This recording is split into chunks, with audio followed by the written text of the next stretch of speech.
Amin, shalom Bapak Ibu, Amin, amin. halo Shalom. Pak Kadus, Pak Iya, Daniel,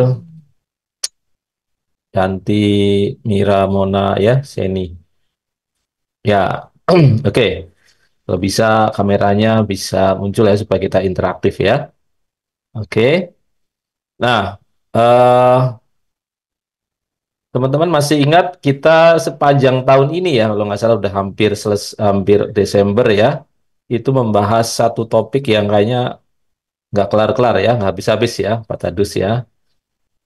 Tentang apa? Tentang jalan penebusan. jalan penebusan ya. Sebenarnya materi utamanya sudah selesai dari beberapa bulan yang lalu ya. Tapi entah kenapa selalu ada yang baru yang ditambahkan terus. Jadi sepertinya materinya nggak habis-habis. Ya, sebenarnya ini ada dua materi lagi yang sudah saya siapkan sebulan yang lalu, tapi terus selalu terinterap. Ya, termasuk materi yang 2 minggu lalu ya tentang detox ya. Itu juga sesuatu yang saya dapat ya secara pribadi dan bisa saya hubungkan dengan soal eh, jalan penebusan nih. Kira-kira apa hubungannya nih, Bapak apa saudara-saudara semua ya? Soal detoksifikasi, detox ya, menghilangkan racun dalam tubuh kita dengan materi jalan penebusan.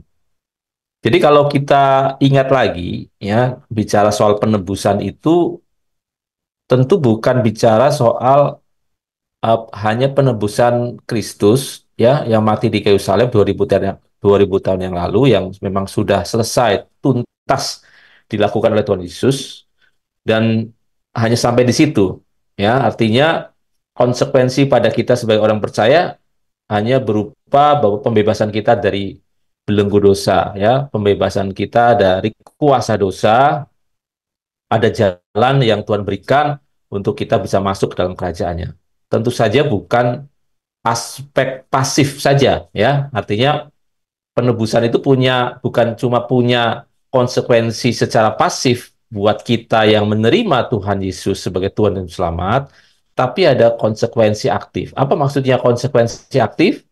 Bahwa penebusan ini punya jalannya, ya, jalan yang harus kita lalui. Jadi penebusan Kristus 2000 tahun lalu itu memang benar-benar memberikan jalan, baru memberikan jalan keluar dari masalah dosa, baru memberikan jalan pada manusia untuk mencapai kesempurnaannya sesuai dengan rancangan Tuhan semula. Ya, jadi benar-benar jalan, makanya kita sebut materi jalan penebusan. Kalau namanya jalan, Bapak Ibu itu untuk artinya apa jalan itu? Sesuatu yang harus dilewati untuk mencapai tujuan, betul nggak? Kalau kita dihadapkan dengan jalan, bukan berarti begitu kita lihat jalan itu sudah sampai tujuan dari jalan itu. Tentu namanya jalan ada ujung awal sama ujung akhir, ya. Nggak bisa hanya dilihat sebagai titik gitu, satu tempat saja, satu lokasi eh, permanen, fix gitu ya. Penebusan Kristus hanya kita pandang 2000 tahun yang lalu yang sudah selesai dan kita bersyukur karena sudah ditebus, kita karena itu hanya tugasnya memuji, menyembah, mengagungkan namanya saja tanpa melihat bahwa itu suatu jalan gitu ya. Satu jalan. Jalan untuk apa? Nah, itu yang sudah dibahas ya bahwa konsekuensi dari penebusan secara aktif itu apa?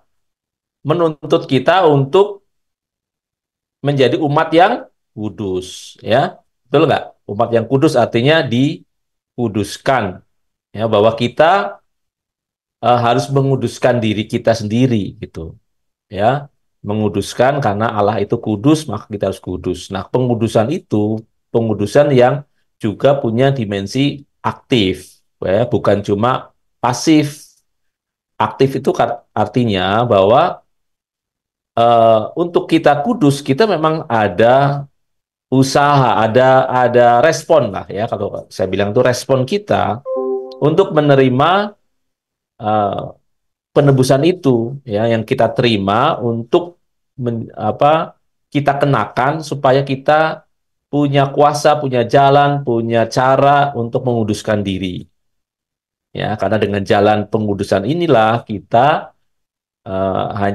hanya bisa dengan cara itu bisa sampai kepada rumah Bapa, ya. Jadi ingat, sampai kepada rumah Bapa tidak sekedar, tidak hanya berhenti pada penebusan yang sifatnya pasif, ya.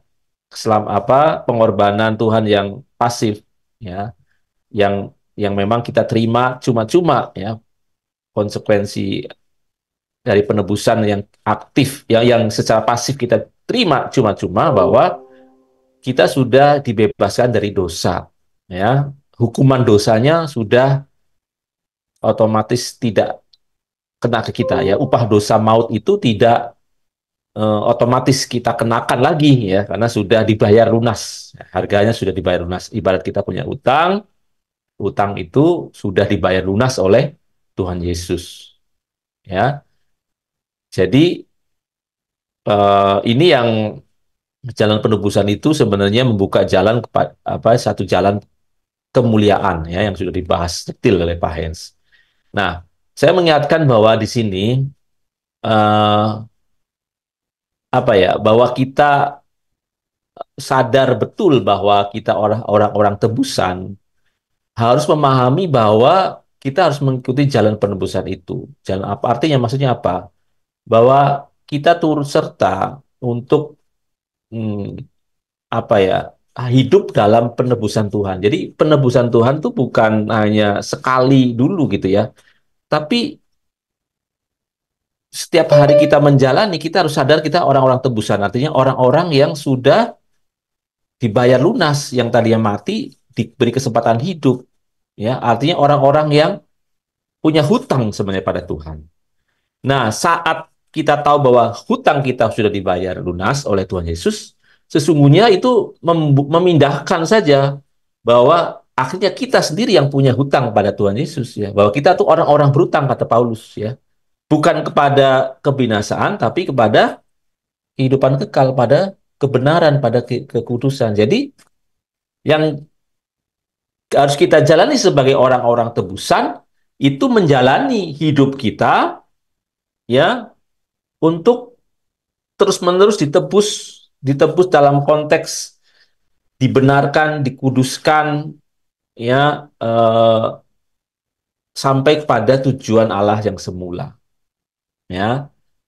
Jadi eh, membayar tebusan ini, ya, hidup dalam jalan penebusan itu artinya membayar membayar tebusan kita, membayar hutang, ya, hutang kita pada Tuhan Yesus. Nah, bentuk membayar hutang itu hidup kita diarahkan kepada kehidupan, ya, kehidupan eh, yang terus-menerus dibenarkan, ya, kehidupan yang bukan menuju kebinasaan, tapi terus-menerus kita dibaharui, ya, iman kita, roh kita, supaya akhirnya kita menjadi layak untuk masuk ke dalam kerajaan Allah, menjadi mempelainya, masuk kepada rumah Bapa. Nah, dalam proses ini, Bapak Ibu, eh, dalam rangka membayar hutang dosa itu, ya, itu bukan sesuatu yang mudah gitu, ya. Hasrat ingin mengabdikan hidup kita untuk Tuhan Yesus, ya, karena tahu Tuhan Yesus sudah menebus kita. Tapi dalam setiap perjalanan hidup ini, ya, maksud hati kita mau ikut pengajaran Yesus, tapi seringkali tindakan, perbuatan, perkataan kita tuh meleset dari apa yang Tuhan mau, ya, baik sadar maupun tidak sadar. Ya, seringkali kita juga menyadari bahwa tindakan kita kok meleset gitu, ya, nggak sesuai. Kita mendengar firman yang baik, tapi kelakuan kita, tindakan kita tidak mencerminkan apa yang kita dengar dari firman Tuhan itu. Nah, ini yang kita mau bahas, yang sebelumnya sudah kita singgung. Ini bicara kehidupan, seperti juga kehidupan jasmani, ya, bahwa secara jasmani kita hidup juga di lingkungan, ya, bumi yang sudah tidak baik-baik saja, ya, yang sudah tercemar, ya, sudah banyak polusi, sudah banyak, ya, kerusakan, sehingga kerusakan lingkungan di bumi ini mempengaruhi kita, sehingga apa yang kita makan, yang minum, kita hirup itu bukan zat yang baik yang kita butuhkan, tapi juga ada racun-racun, ya, yang secara tidak sengaja kita hirup.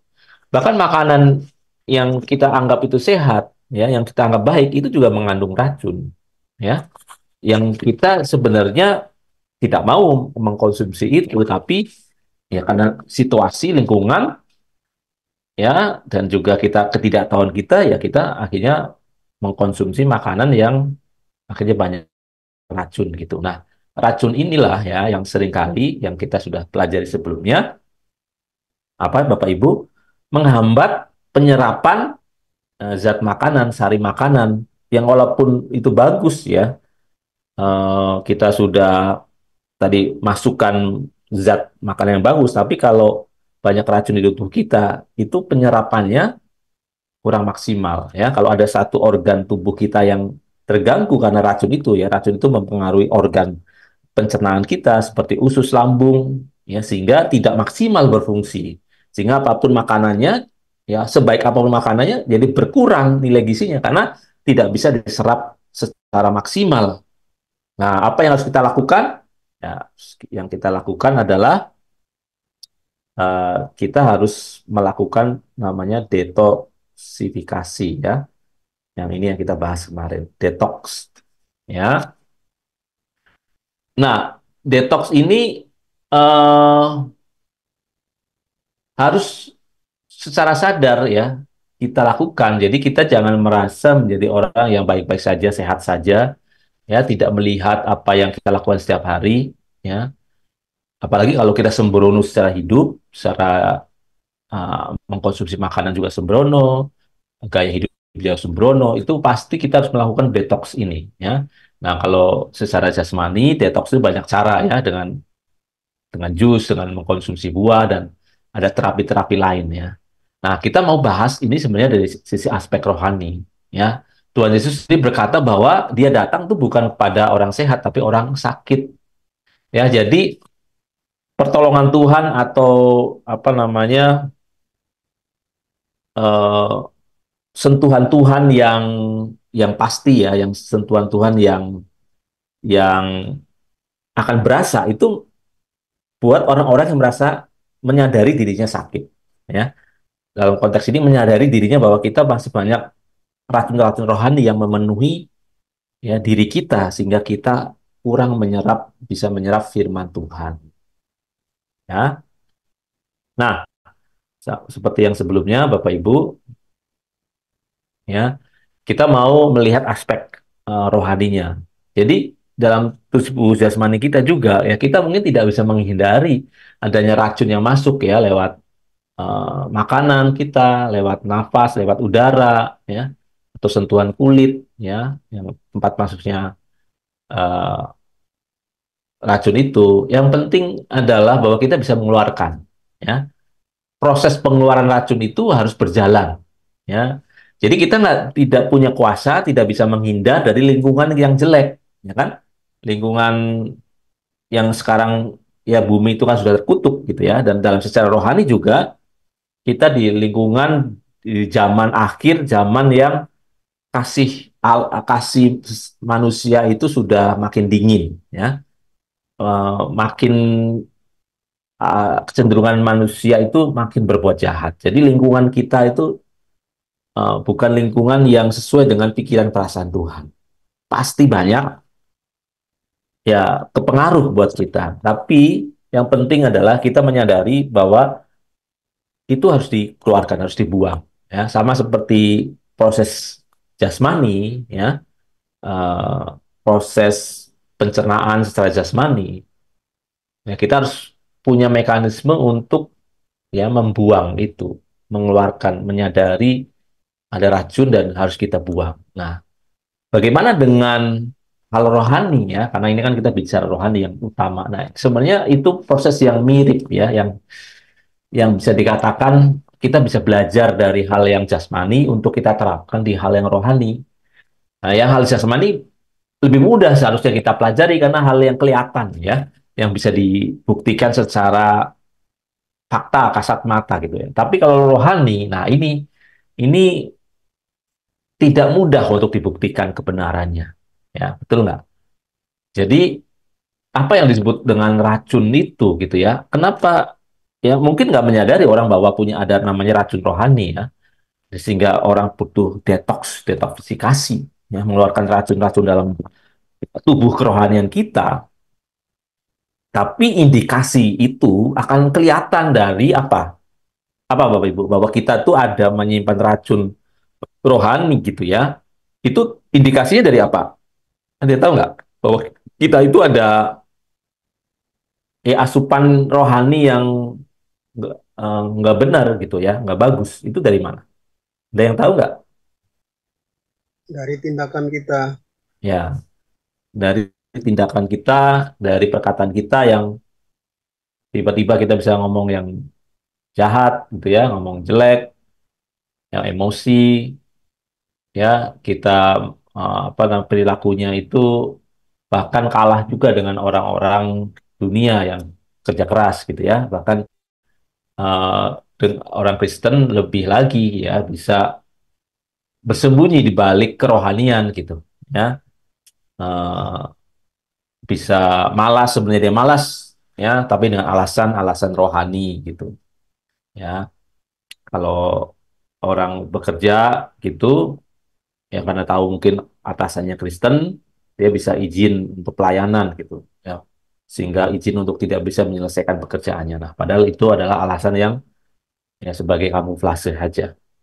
Nah, dari situ ya, terutama kalau kita sudah mendengar firman yang baik, yang cukup gitu ya, tapi kalau tidak ada perubahan yang signifikan, nah itu harus disadari, ini ada sesuatu gitu ya yang mempengaruhi kita ya. Nurani kita, roh kita, jiwa kita itu terpengaruh oleh hal-hal luar yang tidak baik. Nah, kita mau menyelam lebih dalam ya. Racun rohani itu sebenarnya ada di mana, tersembunyi di mana ya. Kalau di makanan itu kan ya proses pencernaan itu ya dari makanan dia racun itu masuk terus mengendap di organ-organ. Makanya ini ada organ liver, ya, ada otot, ada darah. Ini nih biasanya tempat penyimpanan racun gitu. Nah, kalau di aspek rohani, racun itu tersimpan di mana? Ada ya, Bapak Ibu tahu? Ada di mana tuh tersimpan racun-racun itu Di yang bisa dalam mempengaruhi kehidupan? Di dalam mana, Pak pikiran, Tadus? dalam Di mana? pikiran, Dalam dalam pikiran, betul. pikiran kita. Betul sekali. Nah, inilah kita mau membahas pikiran kita. Ini sebenarnya sudah saya singgung ya sebelumnya ya, bahwa eh, pikiran kita itu ada yang kelihatan, ada yang tidak kelihatan gitu ya. Orang membagi ada tiga jenis pikiran. Conscious mind itu pikiran sadar. Ada di bawahnya subconscious mind, subconscious ya, pikiran bawah sadar, dan unconscious mind, pikiran tidak sadar. Kalau pikiran tidak sadar ini suatu yang eh, tidak terkait dengan jiwa kita ya, tapi dengan tubuh ya. Tapi sebenarnya itu dikendalikan juga dari pikiran. Contohnya jantung berdetak itu kan kita tidak memerintahkan kan, ya kan? Nah, itu juga sebenarnya jantung itu bisa berdetak itu karena ada perintah dari otak. Ya, pikiran ini kan sumbernya dari otak. Ya, nanti kalau kita bicara soal hati, harus dipenuhi hati, kita bicara hati sebenarnya secara biologis, ya hati itu maksudnya pikiran. Ya, nggak ada kan hati berpikir kan, hati merasa senang atau sedih atau apa ya, hati liver kita enggak ya, tapi semua ada di otak yang isinya pikiran. Nah, pikiran sadar ini yang kelihatan yang di permukaan gitu. Ya, kalau dibilang pengaruh pada hidup kita hanya sekitar 10% loh. Ya. Di sini ada logic thinking kita, ada alasan-alasan kita, ada apa pikiran-pikiran kritis kita yang kita bisa kenali ya. Jadi pikiran sadar ini bisa kita kenali, orang punya waktu ngomong, kita tahu bahwa itu dia berpikir dengan pikiran sadar dia. Tapi itu apa persentasenya cuma 10%, yang 90% itu subconscious. Ya, pikiran bawah sadar. Di sinilah tadi tersimpan racun-racun itu, ya. Eh, Emosi, imajinasi, trauma, nilai, ya, kepercayaan, pola pikir itu ada di sini, ya, bawah sadar kita yang kita nggak menyadari, ya. Nah, nanti kita akan lihat ya gimana. proses firman Tuhan yang masuk ke kita itu kenapa tidak menjadi daging, tidak menjadi buah karakter ya? Karena faktor-faktor ini ya, adanya racun-racun yang ada di pikiran bawah sadar kita. Nah, kalau kita lihat di sini Bapak Ibu, ya, oke. Nah, teman-teman masih perhatiin ya, ini cukup penting ya untuk diperhatikan. Ya, tujuannya apa kita belajar ini? Supaya kita sadar, menyadari apa yang kita sedang kerjakan dan lakukan. Ya, jangan sampai kita pada satu titik terkaget-kaget karena melihat karakter kita yang buruk. Ya, jadi karakter kita yang pada akhirnya buruk itu tidak terjadi apa istilahnya itu sekonyong-konyong atau tiba-tiba gitu loh. Karena itu pasti mulai proses yang panjang sehingga jadi gini, orang itu tidak bisa tiba-tiba menjadi baik dan juga orang tidak bisa tiba-tiba menjadi jahat. Ya kalau orang benar-benar kita lihat dapat jahat itu bukan kejadian sehari dua hari atau setahun dua tahun, gitu, sebulan dua bulan setahun dua tahun itu pasti akumulasi. Ya akumulasi dari proses yang dia jalani selama dia hidup. Nah, proses ini tadi ya pikiran sadar dia itu menerima masukan dan apa yang dia lihat ya kan apa yang kita lihat apa yang kita dengar ya itu pasti kita lihat dengar dengan pikiran sadar betul nggak ya kita menonton kita mendengar itu juga kita sadar. Nah, sebagian apa yang kita tangkap dengan panca indera kita itu akan masuk ke bawah sadar kita ya apalagi hal-hal yang menarik perhatian kita ya menarik atau seirama dengan tubuh dosa kita dengan daging kita itu biasanya masuk. Nah, itulah yang akan mengontrol hidup kita. Jadi bahkan di sini katakan yang mengontrol hidup kita itu 5%, hanya 5% tuh yang dikontrol oleh pikiran sadar. Ya, pikiran sadar tuh yang ini nih, yang kita ya sadar, menyadari gitu ya. Jadi tahu bahwa misalnya kalau kita berkendaraan ya apa namanya lampu merah itu ya harus di kalau namanya merah ya berhenti, hijau tuh jalan, betul nggak Bapak Ibu? Ya nggak? Tahu nggak Yanti Mira bahwa kalau di jalan naik motor gitu ya, kalau merah itu apa? Harus berhenti kan? Ya, kalau hijau baru jalan. Tahu, udah tahu tuh, sadar. Tapi coba naik motor, ya, apalagi pas macet, udah buru-buru gitu. Lampunya merah tapi sepi. Nah, kira-kira gimana? Otomatis langsung jalan nggak? Nerobos nggak? Nah, saya ngaku dosa. Saya sering masih masih suka kecolongan, nggak sering, sudah nggak sering, tapi masih suka gitu. Apalagi kalau buru, itu otomatis saja. Begitu sepi langsung dong, apalagi kalau pagi-pagi ya. Kalau naik motor, kendaraan itu pagi-pagi gitu kan, ya itu otomatis tuh kita tergerak untuk ngegas gitu mau kendaraan kita, ya. Padahal kita tahu bahwa itu tidak benar gitu. Nah, jadi ini yang teman-teman ya saudara-saudara menjadi sangat penting untuk mengetahui apa yang terjadi di dalam pikiran bawah sadar kita atau bahasa rohaninya apa yang terjadi dalam hati kita. Jadi kalau ngomongin hati ya terdalam hati itu pikiran bawah sadar ini nih yang ada di sini nih yang tidak terdeteksi ya. Pikiran sadar kita tuh mau melihat apa yang di dalam tuh bisa nggak? Ini sekarang nih ya apa yang sedang ada dalam hati Yanti atau Mira apa nih sebenarnya yang terjadi? Bisa nggak dengan sadar gitu langsung cari tahu? Bisa bisa apa gampang nggak gitu?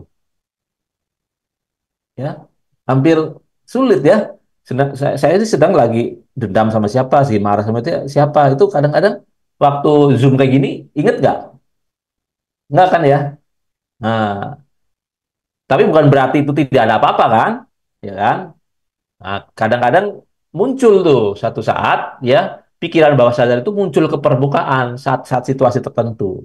Terutama kalau sedang sendiri ya, sedang punya waktu sendiri. Nah, makanya disarankan tuh saat teduh, punya waktu pribadi. Privat itu sebenarnya ini bukan hanya doa kepada Tuhan minta berkat, minta pertolongan, bukan.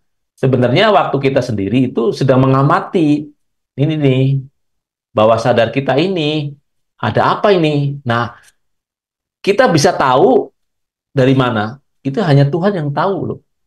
Roh Kudus yang hanya bisa kasih tahu. Kadang-kadang kita kalau dengan berusaha sendiri memang mungkin tahu ya dengan gejala-gejala yang kita amati di sadar kita, kita tahu nih wah ini tadi itu saya sama ketemu sama orang itu tuh maunya mau lempar asbak aja gitu misalnya. Mau lempar aja mau mukul aja. Oh ini ada sesuatu nih, ini memang dulu membuat saya dia mempermalukan saya di teman-teman. Nah, masih ada benci itu. Tahu nih pasti pasti ada itu rasa benci dendam itu. Ya karena kelihatan gitu ya. Nah, tapi ada juga yang kita sendiri nggak ingat peristiwanya. Benar nggak? Nggak ingat peristiwanya bahwa kita tuh pernah kecewa, pernah marah, pernah sakit hati sama orang. Bisa ingat gitu. Apa nggak ingat? Jadi kalau nggak ingat gimana kita menyelam kan? Kita jadi tahu. Tapi ada satu pribadi yang tahu. Ini nih seluruh hati kita yaitu Tuhan sendiri, roh roh Allah sendiri, roh kudus sendiri yang tahu nih. Karena roh kudus kalau kita percaya pada Tuhan Yesus supaya Tuhan Yesus selamat, Roh Kudus dimeteraikan ada di sini. Nah, ini pentingnya Roh Kudus ya dalam kehidupan kita. Ini tahu, ini semua yang ada di sini nih, ya, tahu dia. Ya, makanya kita harus kerjasama sama Roh Kudus nih Tuhan. Di dalam hati saya itu ada apa sih sebenarnya nih? Kenapa kok outputnya begini gitu ya? Saya mau rajin nggak bisa, malas saja bawaannya. Saya mau baik kok nggak bisa. Saya mau eh, nggak emosi kok ini. Saya nggak mau dendam tapi kok tetap dendam ada marah. Ini hanya Roh Kudus yang tahu. Nah, ini yang sebenarnya kita bisa dibantu oleh tadi proses ya secara jasmani itu proses pencernaan makanan ya. Ibarat makanan ya firman itu makanan gitu kan. Manusia apa kalau mau hidup secara jasmani kan dari makanan jasmani gitu ya. Tapi kalau mau hidup secara rohani artinya hidup berkenan di hadapan Tuhan harus makanan rohani yaitu firman Tuhan. Manusia bukan hanya hidup dari roti saja, tapi dari setiap firman yang keluar dari mulut Allah. Firman itu adalah makanan. Nah, firman Tuhan ya, yang makanan adalah makanan jiwa kita, roh kita, yang kita terima itu ternyata tidak langsung berdampak loh.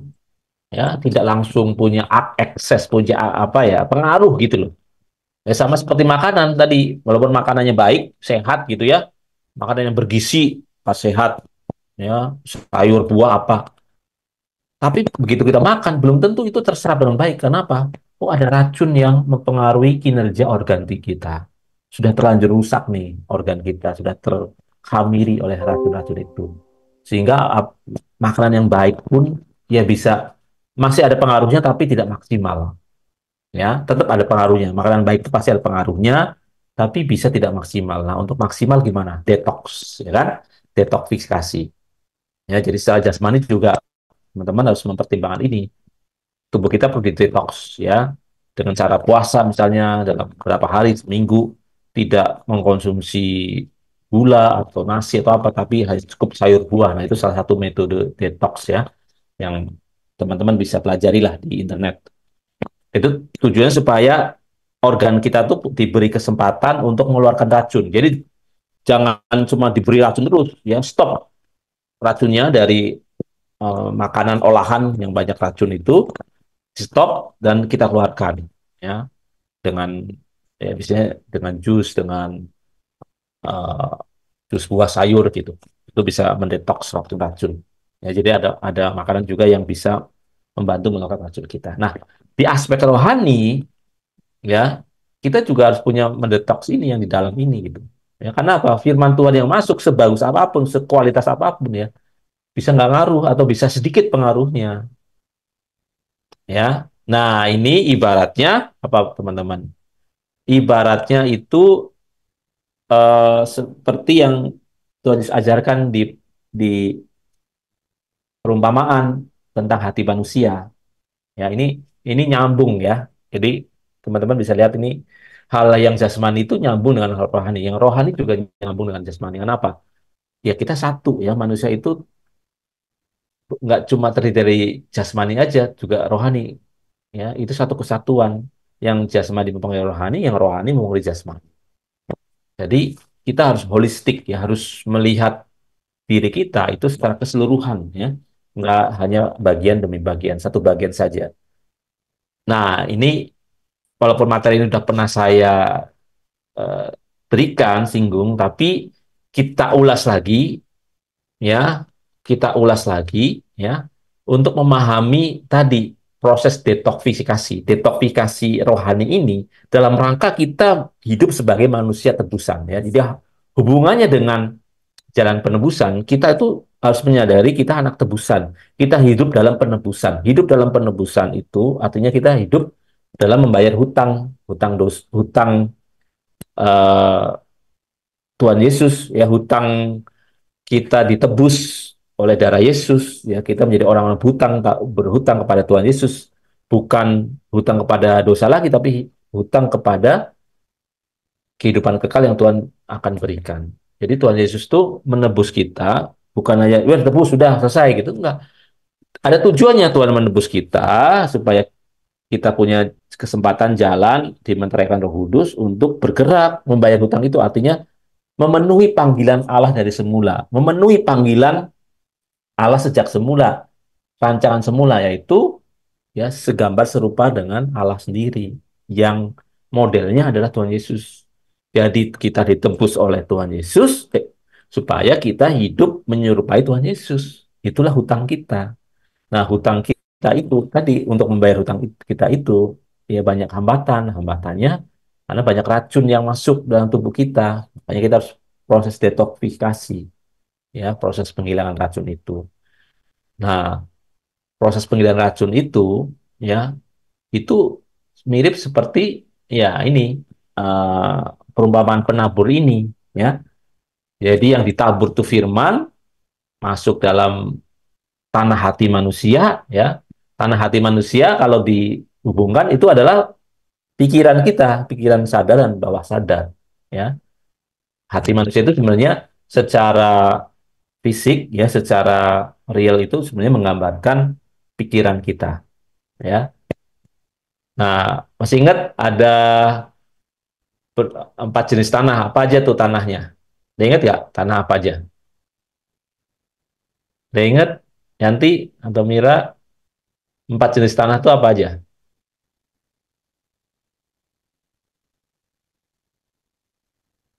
Empat jenis tanah yang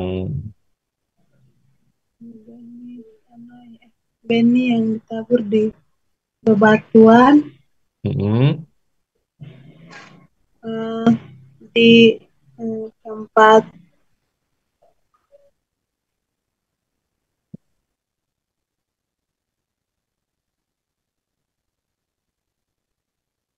apa aja? Nanti Di pinggir jalan, di mm, tanah yang berbatu, di semak-semak, dan tanah yang gembur.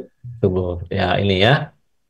Ini tanah di pinggir jalan, tanah yang berbatu, tanah yang bersembak duri, baru tanah yang baik. Ya, tanah yang subur. Nah, ini sebenarnya menggambarkan pikiran kita. Ya, pikiran kita. Nah, racun itu bisa tersembunyi ya berupa ini tanah semak duri, tanah berbatu gitu. Oke, kita baca aja, ada yang bacakan Matius 13:39 nih supaya refresh memori kita, mengingat lagi. Ada yang bacakan nih Matius 13 3 sampai 9, tolong.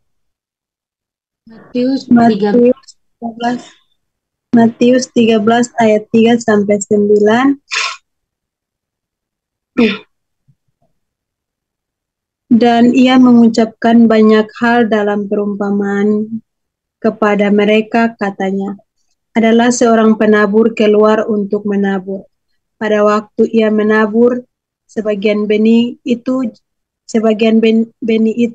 jatuh di pinggir jalan, lalu datanglah burung dan memakannya sampai habis. Sebagian jatuh di tanah yang berbatu-batu yang tidak banyak tanahnya. Lalu benih itu pun segera tumbuh karena tanahnya tipis. Tetapi sesudah matahari terbit, layulah ia dan menjadi kering karena tidak berakar. Sebagian lagi jatuh di tengah semak duri, lalu makin besarlah semak itu dan dan menghimpitnya sampai mati. Dan sebagian jatuh di tanah yang baik, lalu berbuah.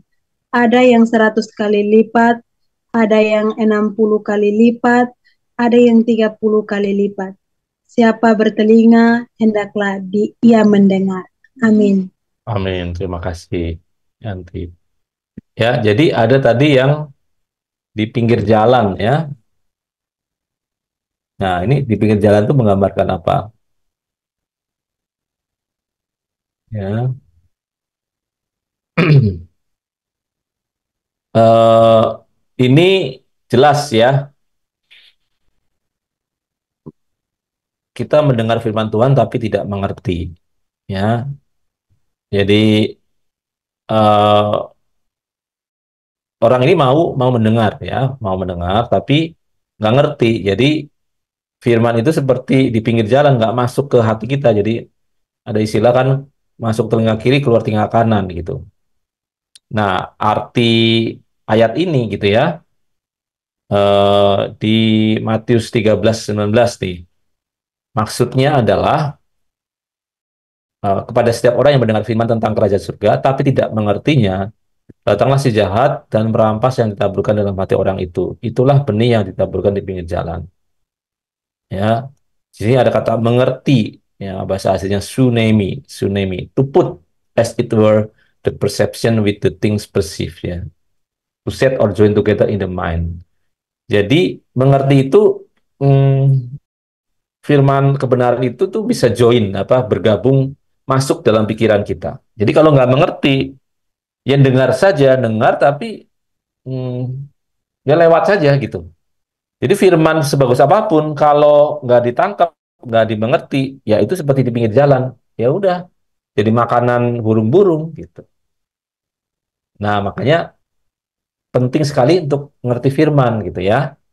Pentingnya firman di sini ini ya bukan hanya kita ke apa ya praktek saja atau kalau bilang doa doa tapi tidak mengerti firman gitu ya atau melayani atau berbuat baik apa tapi nggak mengerti firman, nah itu juga kurang pas gitu ya, karena yang bisa menggerakkan pertumbuhan rohani kita itu firman. Firman itu kayak makanan ya, memberi energi gitu, memberi dorongan arahan, ya itu firman Tuhan itu ya, karena itu yang menggerakkan pikiran ya, sama seperti secara manusia hidup ya, pikiran manusia itulah ya kalau diberi asupan, diberi pengetahuan yang baik ya dia akan jadi baik ya, makanya diwajibkan kita kan untuk belajar kan, untuk sekolah, karena bahaya kalau manusia tidak nggak sekolah, nggak diberi pelajaran, tidak diberi pengetahuan, dia apa bedanya sama binatang kan. Jadi namanya manusia harus belajar, harus mendapat pengetahuan, harus belajar pengetahuan ya. Nah, terutama pengetahuan yang dari Allah sendiri, kebenaran firman Tuhan itu ya. Nah, di sini diingetin nih, kalau kalau ini sih, kalau ibaratnya tadi apa ya, kehidupan jasmani gitu ya, makanan jasmani ini kita makan apa makanan yang nggak ada gizinya gitu kali ya, nggak ada gizinya ini istilahnya, atau nggak makanan yang ya yang itu yang eh, tidak sama sekali dibutuhkan oleh tubuh kita ya. Ini kalau orang bilang itu apa ya, semacam junk food gitu ya, makanan junk, makanan sampah gitu ya. Kalau kita tuh makanannya makanan sampah terus ya, nggak ada gizinya ya, gimana kita mau hidup kan, mau bertumbuh jasmani kita ya. Nah, jadi kalau kita em, nggak mendengar apa tidak mendengar firman Tuhan, itu sama aja dengan mendengar tapi tidak ngerti. Nggak nyantel, nggak ada yang kena gitu. Nah, itu sama aja kita nggak makan sebenarnya dalam konteks ini kan, karena firman makanan itu, makanan firman itu tuh ada di jalan berbatu, hilang jadi patok gitu. Ya sama aja nggak makan kan, sama saja tidak mengkonsumsi makanan firman Tuhan itu. Jadi teman-teman, satu yang penting ya, jangan hanya melihat bahwa kita rajin mendengarkan khotbah, membaca firman, membaca Alkitab gitu ya, tapi berhenti hanya dibaca dan nggak ngerti. Jangan di situ ya. Awal-awal mungkin tidak mengerti, nggak masalah, tapi pasti kalau kita rajin, tekun ya, Roh Kudus pasti memberi sesuatu ke kita untuk kita mengerti. Nah, yang kedua itu tanah berbatu, ya kan? Nah, tanah berbatu itu kalau di sini nih tadi di pikiran sadar ya, conscious mind ini hanya sampai di sini nih, ya, nggak nempel nih.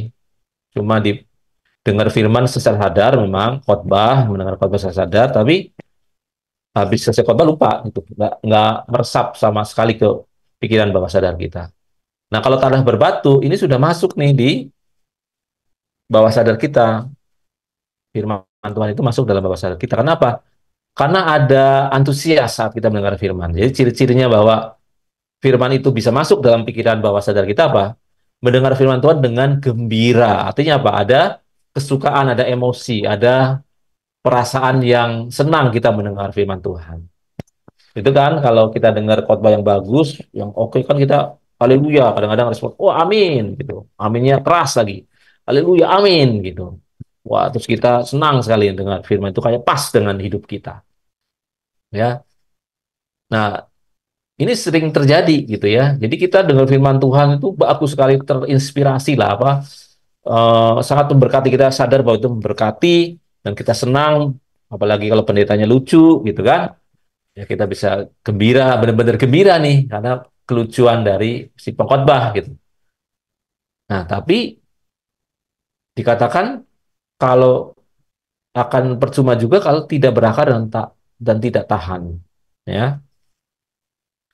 Sebagian jatuh di tanah yang berbatu yang tidak banyak tanahnya, lalu benih itu pun tumbuh. Bisa tumbuh nih, karena tanahnya tipis.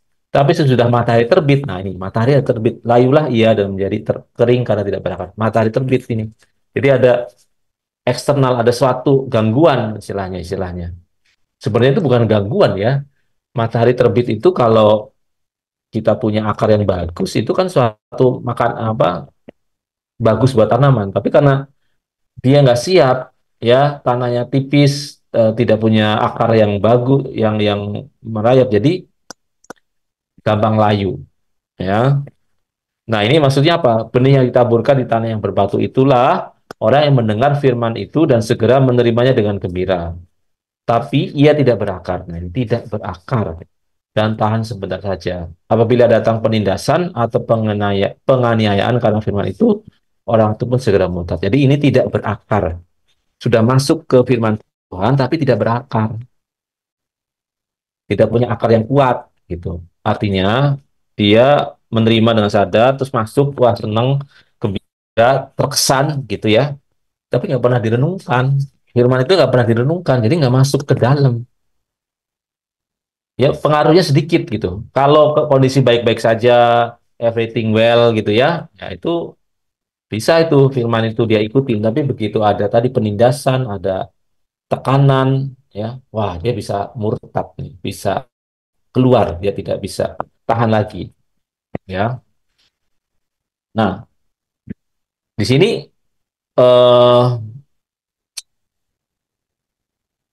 menerima dengan gembira ya, menerima di ayat 6 tadi ya, menerima itu bahasa aslinya lambano ya, to receive what is offered, no rejection. Ya, jadi benar-benar menerima dengan sadar, tidak ada penolakan, ya. Kita secara sadar menyetujui firman Tuhan yang disampaikan. Tapi masalahnya tidak nembus sampai bawah sadar, ya. Tanah berbatu itu, tanah hati kita itu tidak punya akar, ya, tidak berakar, jadi tidak bisa mengambil alih kendali. Ketika pencobaan aneh datang, ya udah, ya pencobaan atau tekanan itu yang mengambil alih kendalinya lagi. Jadi ini firman belum meresap banget nih, belum meresap, ya belum, ya karena ini apa? konkretnya. Ya ini kita kurang merenungkan, ya kan? Kurang merenungkan firman Tuhan. Nggak direnungkan, nggak dikunyah-kunyah gitu ya. Nggak dihubung-hubungkan dengan hidup kita. Nah, jadi ya setuju-setuju aja dan senang, gembira gitu ya. Tapi nggak pernah dihubungkan dengan kehidupan kita sehari-hari. Nah ini juga berbahaya ya. Kayak firman Tuhan itu menjadi seperti ya pengaruhnya sebentar saja, kemudian hilang. Nah yang ketiga ini, ya, yang ketiga tanah semak duri. Ya, mendengar firman Tuhan, tapi pikiran semak duri menghimpit sampai mati. Ini orang yang merenungkan nih sebenarnya, mendengar firman Tuhan, jadi firman itu meresap dalam hati kita. Tapi dalam pikiran bawah sadar orang itu, dalam hati orang itu yang dalam, itu firman itu nggak bisa berkembang juga. Karena apa? Ada semak duri yang menghimpit sampai mati. Jadi ada pikiran lain, ya. Bukan hanya pikiran firman, ada pikiran lain yang juga meresap sampai ke dalam. Jadi di dalam itu bertarung gitu loh. Ya, ini pikiran kebenaran, ya artinya kasihlah musuhmu misalnya. Masuk nih, direnungkan. Tapi masih ada menyimpan pikiran kebencian nih, kepahitan yang masuk juga ke dalam karena satu peristiwa. Nah, itu nggak diberesin. Nah, itu di sini bertarung. Dan kalau pikiran bawah sadar yang negatif itu lebih kuat, lebih dalam, ya udah kalah jadinya. Gitu ya. Ya ibarat kalau nyelam itu banyak wah, ikan apa karnivora ya, pemangsa gitu ya. Ini yang jadi yang masuk ke dalam itu sudah siap ada yang memangsa. Ya, yang ditaburkan di tengah semak duri ialah orang yang mendengar firman itu, lalu kekhawatiran dunia ini dan tipu daya kekayaan menghimpit firman itu sehingga tidak berbuah. Nah ini, kekhawatiran dunia dan tipu daya kekayaan. Inilah racun itu, ya. Ini yang harus kita detox. Kekhawatiran, hidup dalam kekhawatiran itu detox, apa itu racun. Tipu daya kekayaan itu juga racun. Dua hal ini yang eh, harus diwaspadai ya, karena kita sudah tadi kan sudah sadar juga, sudah tahu, tapi kalau nggak diwaspadai, nggak selalu direnungkan, bisa kelewat juga. Ya banyak hal yang membuat kita khawatir, baik kok khawatir kondisi kita sendiri kok atau khawatir lingkungan, kondisi dunia, ya yang memang tidak baik, sedang tidak baik-baik saja. Banyak hal yang bisa kita khawatirkan. Dan yang kedua adalah tipu daya kekayaan. Jadi tipu daya kekayaan, kekayaan yang menipu. Kekayaan sendiri itu harusnya netral yang kalau bisa digunakan, harta itu digunakan dengan baik pasti bisa memberkati. Tapi ini ketipu bahwa kita menganggap kekayaan atau harta itu menjadi sesuatu yang utama. Nah, ini yang menghimpit firman itu, ini racun yang bisa membuat firman itu tidak terserap gitu. Ya. Jadi menerima firman Tuhan dengan sampai ke bawah sadar itu bagus. Jemaat Tuhan kita semua merenungkan ya, direnungkan sampai masuk ke dalam. Ya, nah tapi kalau kita tidak melakukan detoksifikasi dari hati kita, ya, hati kita atau dalam konteks ini pikiran bawah sadar kita tidak didetoks dari pikiran semak duri, kekhawatiran, tipu daya kekayaannya, mindset yang salah, pola pikir yang salah, ya. Jadi walaupun kita tahu itu ada firman yang baik, ya kita mau doing firman, tapi kita akhirnya meleset, kita tidak sanggup, ya, tidak sanggup. Jadi sebagai orang percaya, Bapak Ibu, kita nggak cukup mendengar, nggak cukup merenungkan, ya, harus mendengar, harus merenungkan, tapi juga harus bersih-bersih. Nah ini nih, harus bersih-bersih nih hati kita atau pikiran bawah sadar kita. Kalau nggak bersih-bersih, percuma firman itu masuk. Ya, banyak pun, dengar pun setiap hari, tapi kalau di hati kita tuh nggak dibersihkan, ya nggak di detox, ya, nggak detoksifikasi, ya udah akhirnya pengaruhnya sedikit gitu. Ya, akhirnya lama-lama kita tidak sanggup untuk serupa dengan Tuhan Yesus. Malah makin lama makin mirip dengan dunia. Akibatnya apa? Tidak berbuah. Tidak berbuah dalam konteks karakter kita tidak bertumbuh. Tidak semakin serupa dengan Kristus. Ya. Nah, ini pentingnya detox. Ya, detoksifikasi dari hati kita. Nah, teman-teman mungkin ini waktu apa ya? Harus harus ini menjadi kegiatan utama saat berdoa, berdoa sendiri. Ini sebenarnya topik utama. Jadi kalau dikatakan kamu kalau doa sendiri selain minta Tuhan kabulkan atau minta permohonan apa sebenarnya yang utama? Ya ini yang utama ini. Kita mengajukan permohonan permintaan boleh, tapi yang utama sebenarnya minta pertolongan Tuhan. Yang benar-benar minta tolong Roh Kudus yang tahu hati kita untuk membukakan ini racunnya masih ada apa enggak nih? Apa aja racunnya ini? Ya. Nah, kalau kita sungguh-sungguh, pasti kadang-kadang Roh Kudus itu bisa ingatkan bahwa oh ini masih ada racun ini. Racun hidupmu. Kamu tuh masih masih mengandalkan hartamu. Kamu tuh masih ingin pujian nih. Kamu tuh masih masih punya ambisi nih. Kamu tuh pengen menguasai orang itu. Kamu tuh mau balas dendam. Nah, itu Tuhan ingetin dalam kalau kita itu apa ya eh, melakukan perenungan, kontemplasi ya. Jadi kita harus secara sadar kita lakukan harus bersih-bersih secara sadar ya. Jadi ini kenapa teman-teman ya ini di Zoom ini udah jelas lah.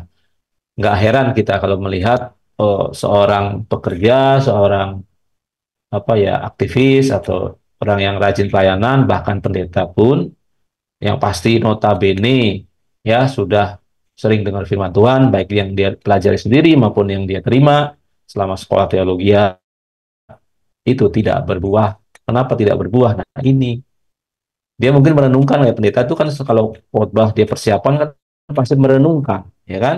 Dia masuk merenungkan. Tapi kalau dia tidak bersih-bersih hatinya, ya tidak mau melihat masih ada perasaan-perasaan yang tidak kudus, pikiran yang tidak kudus, dan dia tidak bersihkan, ya menjadi sia-sia. Ya akhirnya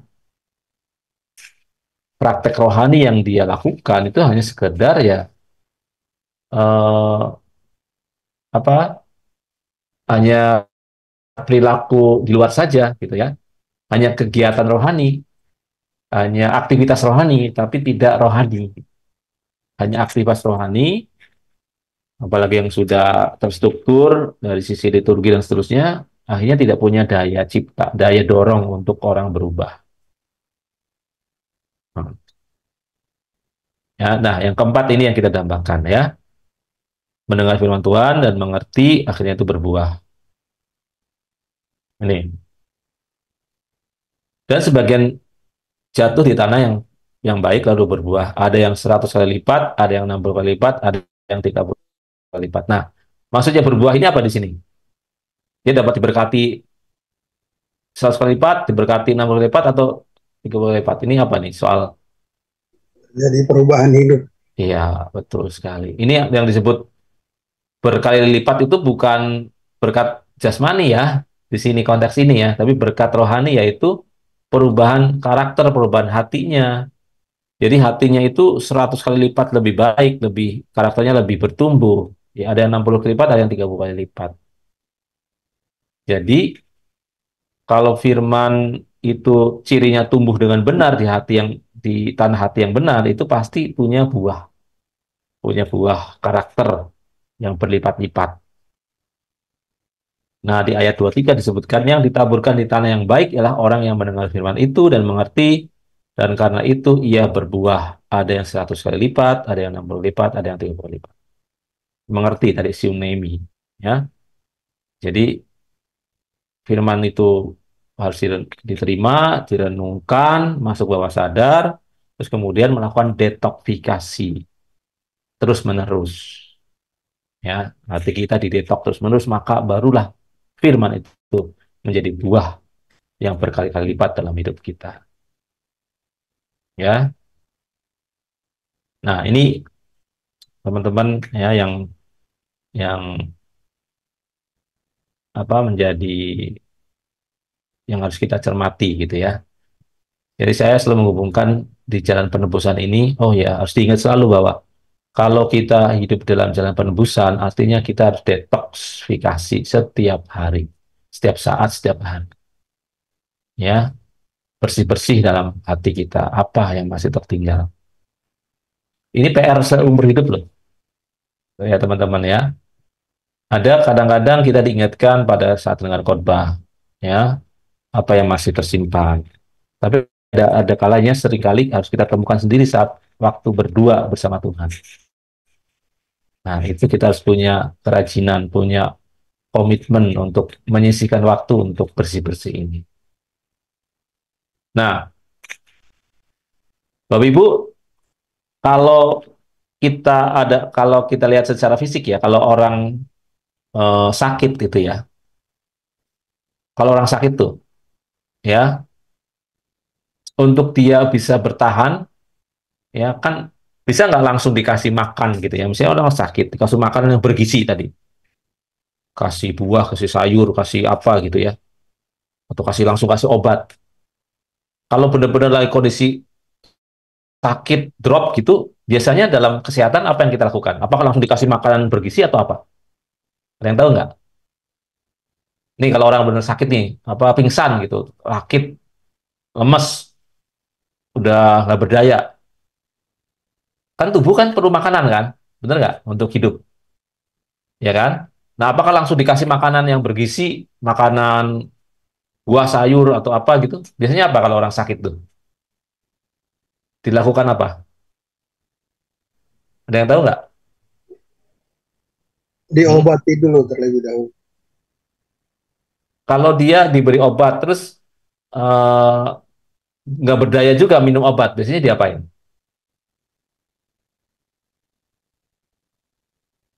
Kalau pernah lihat kalau Di, orang diinfus.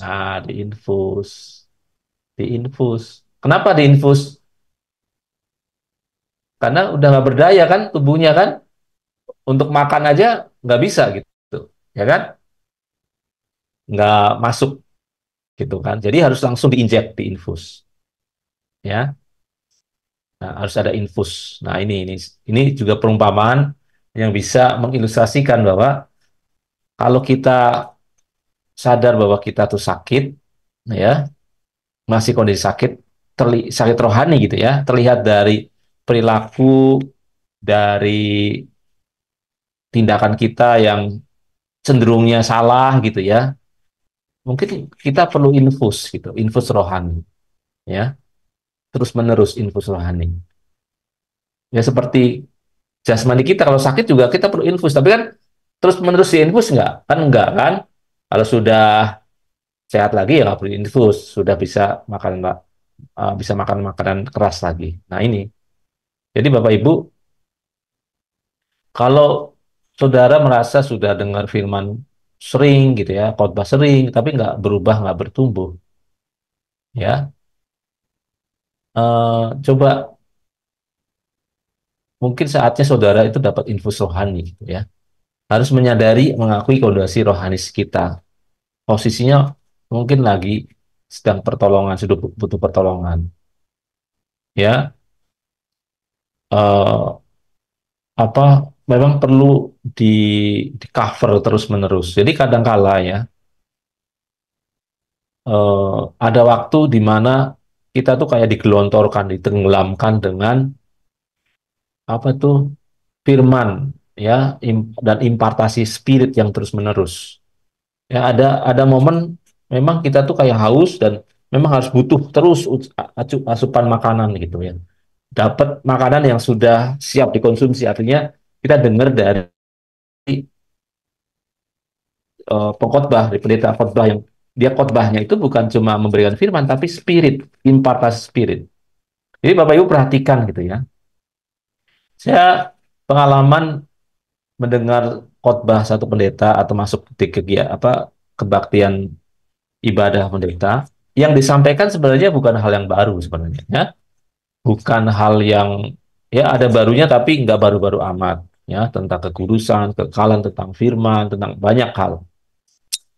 Tapi pendeta ini bukan bukan hanya memberikan firman, tapi dia memberikan impartasi spiritnya. Jadi ada kuasa kebenaran, ada kuasa roh yang kita terima dan kita merasakan, saya merasakan bahwa ini kita tuh kayak gini loh.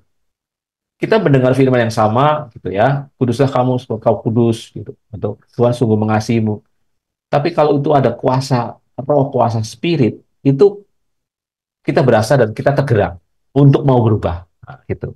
Jadi contoh khotbah ya itu yang benar-benar menggerakkan punya impartasi spirit itu kalau menggerakkan kita untuk mau berubah. Tapi kalau kita mendengar khotbah itu yang bagus khotbahnya tapi hanya sebatas pikiran dan tidak menggerakkan hati kita untuk berubah, nah itu kurang impartasi spirit. Nah kadang-kadang seringkali kalau kita sakit kita tuh butuh memang asupan ya bukan cuma firman tapi benar-benar spirit ya yang itu biasanya dibawa kita dapat dalam doa penyembahan. Doa penyembahan yang terus-menerus ya untuk dapatkan spirit itu. Dan kadang-kala tadi ya kalau kita benar sakit kita memang harus mengambil waktu untuk tadi ya mengkondisikan di infus. Di infus itu apa? Prakteknya ya mungkin kita mengambil waktu doa puasa ya tidak melakukan aktivitas lain hanya benar-benar firman Tuhan digelontorkan impartasi spirit dari pengkhotbah yang takut akan Tuhan terus ada waktu gitu loh waktu khusus yang kita dedikasikan untuk kita dipulih, diinfus rohani. Gitu. Nah, itu mungkin menjadi alternatif cara, satu-satu cara supaya kita bisa mengeluarkan racun itu, ya. Karena nggak otomatis bisa keluar kalau kita pada kondisi sakit. Ya, sakit harus diobati dulu supaya kita sehat dan bisa mencerna. Ya, kalau kondisi sakit ya kita harus untuk benar-benar prime time-nya itu hanya melihat, menggali, melihat hati kita. Ya, kadang-kadang mungkin dengan cara itu kita bisa melihat diri kita secara utuh, secara benar bahwa menyadari ya, makin menyadari oh masih ada nih yang harus diberesin. Ya, nah kalau secara praktek ya, kalau sudah nggak sakit lagi kan nggak perlu diinfus ya, orang bisa minum obat sendiri, bisa makan sendiri. Gitu. Nah, ada kalanya setelah kita nggak masuk ya masa doa puasa yang kita dedikasikan sebagai infus rohani itu, ya kita sudah tidak perlu lagi, ya kan? Eh, secara normal bisa beraktivitas, tapi seringkali kalau dalam kesehatan juga disarankan ada namanya membawa namanya infus water gitu ya, makanan atau minuman, minuman yang isinya cairan infus gitu, seperti cairan infus itu sebenarnya cairan buah-buahan. Pernah dengar nggak namanya infus water? Itu air buah lah, buah dan sayur ya. Jadi minuman kita tuh dikasih itu. Misalnya kalau di apa namanya di hotel itu kalau makan pagi atau apa ya itu biasanya ada isinya air air putih tapi ada potongan jeruk, potongan macam-macam buah, ada sayur dan seterusnya. Nah, itu disebut infus water. Nah, kita tetap butuh untuk menjaga kesehatan, untuk menjaga kita itu selalu apa ya ditenggelamkan gitu loh. Selalu karena dunia sekitar kita itu penuh ketidakbenaran gitu ya, banyak kejahatan, banyak yang meleset. Memang kita nggak bisa lepas untuk masuk dalam hadirat Tuhan terus menerus. Nggak bisa. Bukan cuma hadirat secara suasana kebatinan doa gitu, tapi firman yang terus-menerus. Ya, firman yang terus-menerus. Kita perlu setiap hari itu dapat firman yang keluar dari mulut Allah. Jadi gini Bapak Ibu, yang kita baca, Alkitab yang kita baca, atau khotbah yang kita dengar, ya, itu harus menjadi hal yang personal, menjadi itu perkataan pribadi Allah buat kita. Karena kalau nggak menjadi perkataan pribadi, itu tidak menggerakkan kita gitu. Kita harus dapat stek, oh ya ini ayat ini tuh Tuhan tuh seperti bicara pribadi ke saya. Untuk khotbah ini tuh, wah ini Tuhan mau apa buat saya. Jadi dipersonalisasi, ya, dipribadikan firman yang kita dengar itu. Seakan-akan Tuhan tuh bicara sendiri. Dan memang Tuhan bicara sendiri sebenarnya. Untuk setiap kasus hidup kita, setiap case yang kita hadapin, itu Tuhan pasti bicara secara personal.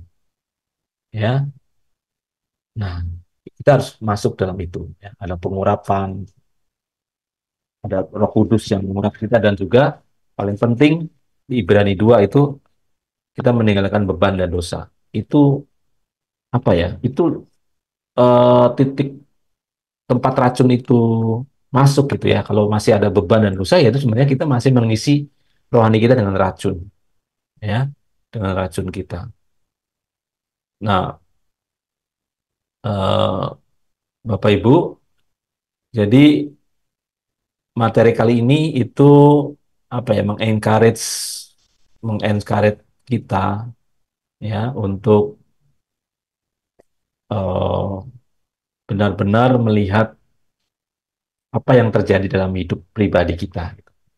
Apa nih yang benar-benar masih menghambat pertumbuhan rohani kita, ya. Yang saya dapat di materi ini, nggak ada cara lain sebenarnya kita itu hidup dalam hadirat Tuhan, ya. Hidup ditenggelamkan Roh Kudus, dibaptis Roh Kudus, itu namanya ditenggelamkan, ya. Kita bisa belajar itu kan, namanya baptis Roh Kudus itu terus menerus ditenggelamkan kita tuh dalam hadirat Roh Allah, ya, yang harus kita kondisikan dalam semua situasi gitu. Karena itu satu-satunya cara, kalau kita lepas dari hadirat itu, spirit kekudusan itu, nah kita akan bisa terhilang gitu. Kita akan terhilang. Nah, ada satu lagu ya yang apa ya, saya dapat sesuatu spiritnya gitu ya. Tenggelamkanku Bapa. Ini ada yang tahu nggak lagu ini? Tenggelamkanku Bapa. Ada yang tahu? Eh, Ini ya lagunya ini. Bapa. Mari kita nyanyikan sama-sama ya. Kami memilih Hadiratmu hidup berjalan dengan Bapa di tengah-tengah manusia yang meninggalkan. ku Setiap waktu ku akhiri jalanku di dalam hadirat-Mu,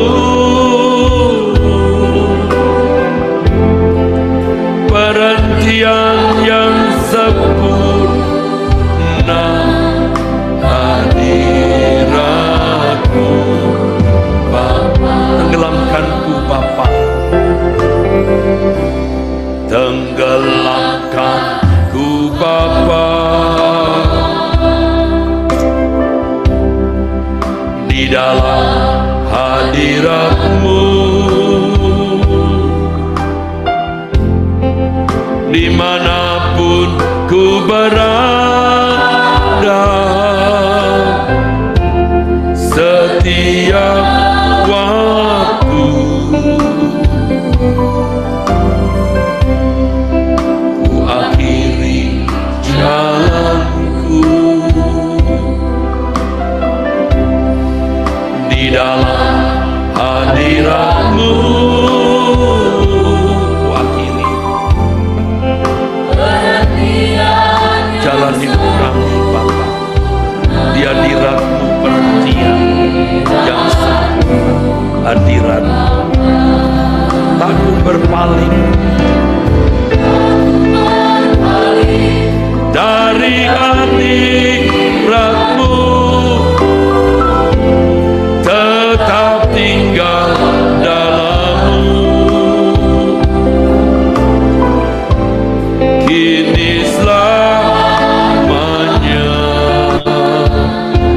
hadirat-Mu, di hadirat-Mu.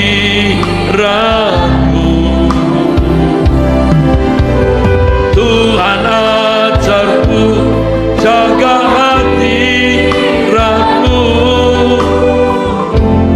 di dalam kekudusan. Ini selamanya. Amin. Dia tak ku berpaling. Mari kita berdiri. Mari kita berdiri, saudaraku.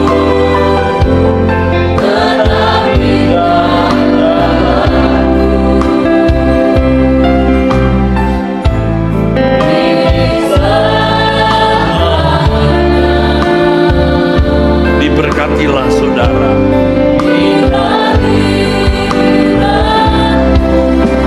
Tuhan ajarku,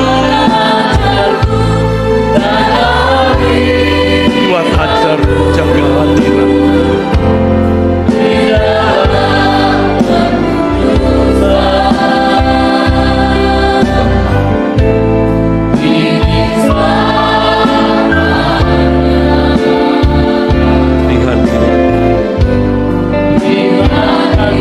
Biar kaum bapak kaum pria saja, tak ku berpaling.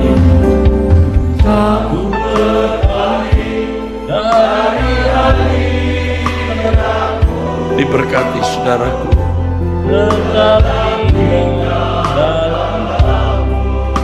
Engkau menjadi kuat di dalam Tuhan. Amin. Haleluya.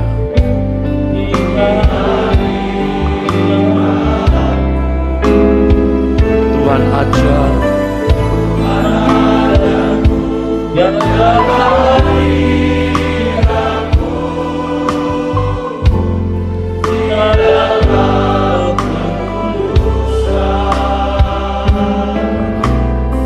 Bapa yang Tuhanku Yesus Kristus.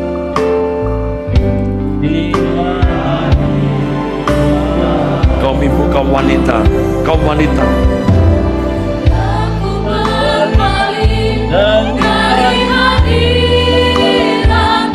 Terpujilah Allah Israel.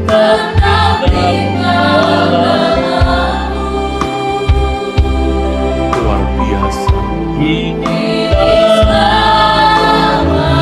Engkau terus mendesak kami untuk berubah dan berbeda dengan dunia.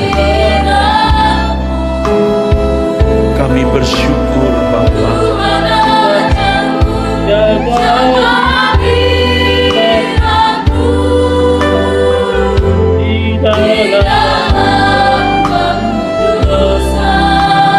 Saudara akan merasakan hatimu mengasihi Tuhan, hatimu mencintai Tuhan, dan bisa lebih pecah mencintai Tuhan. Bersama tak berpaling, tak berpaling dari hadirat-Mu, tetap tinggal dalam-Mu. Ini selamanya.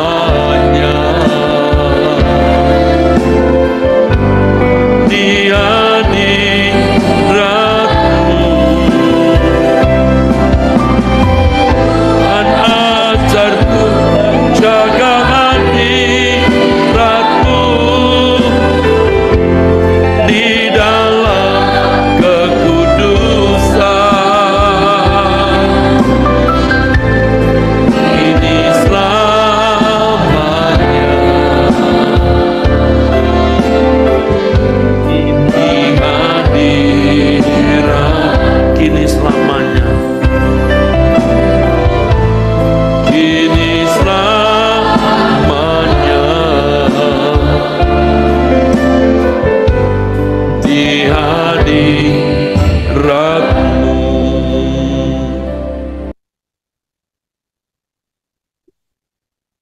Ibu, Saudara semua, dari materi ini kita mau sungguh-sungguh menjaga hadirat Tuhan, ditenggelamkan kita dalam rohnya dengan cara menjaga kekudusan.